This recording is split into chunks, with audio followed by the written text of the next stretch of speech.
Bonsoir, bienvenue, je suis ravie de vous retrouver pour le 20h BFM. On est ensemble évidemment jusqu'à 22h.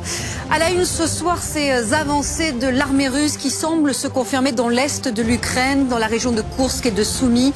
Nous vous montrons les images impressionnantes de ces troupes au sol envoyées sur le terrain pour grignoter le moindre kilomètre. Dans quelle mesure ces revers sur le front militaire mettent l'Ukraine dans une position diplomatique délicate? À partir de demain, c'est une semaine peut-être décisive qui commence avec des rencontres prévues en Arabie Saoudite. Que peut-on en attendre?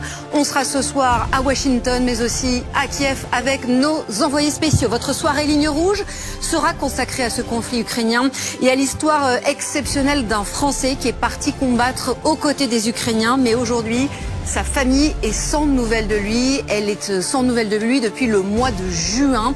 Long format consacré à l'histoire de ce Français. On reviendra aussi évidemment dans le 20h BFM sur les conséquences des fortes rafales de vent qu'il y a eu ces dernières heures dans le sud et le sud-est de la France. Elles ont quand même provoqué des dégâts importants. Ce soir, il y a encore 500 foyers privés d'électricité en Haute-Garonne. On fera le point sur la situation. Soyez les bienvenus. Je suis ravie d'être avec vous. Le 20h BFM, c'est parti.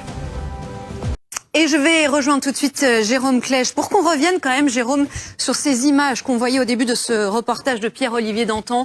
Elles sont importantes. On voit donc ces troupes au sol qui essaient de grignoter le moindre kilomètre. Qu'est-ce qu'elles nous indiquent, ces images-là, de l'état des combats, de la manière dont les combats se déroulent actuellement? On voit en fait que sur Koursk, on se souvient que les Ukrainiens avaient pris l'initiative cet été pour gagner quelques kilomètres dans la frontière russe de façon à avoir des gages territoriaux dans la perspective militaire ou budgétaire.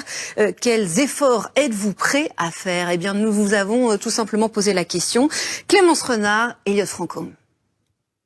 Que ça a soufflé très fort dans certains coins du sud de la France ces dernières heures, particulièrement dans les Bouches-du-Rhône, des rafales allant jusqu'à 100 km/h avec des dégâts sur certains bâtiments. Et ce soir, il y a encore en Haute-Garonne 500 foyers toujours privés d'électricité. Les images commentées par Pierre-Louis Bousset, Margot Mallet, Jonathan Donzé, avec évidemment les équipes de BFM TV sur le terrain.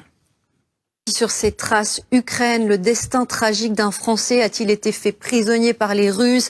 Est-il mort au combat? Pour l'instant, pas de réponse à ces questions. On va regarder votre long format, Jérémy, et on se retrouve juste ensuite sur ce plateau long format réalisé donc avec Juan Palencia. Tous les quatre, et je précise que votre long format est à retrouver sur le site de RMC et de BFM TV. Merci beaucoup, merci à tous les quatre. Dans un instant, vous retrouvez évidemment Karine de Ménonville pour Week-end Soir. Très belle soirée. Moi, je vous retrouve demain pour le 20h BFM. À demain.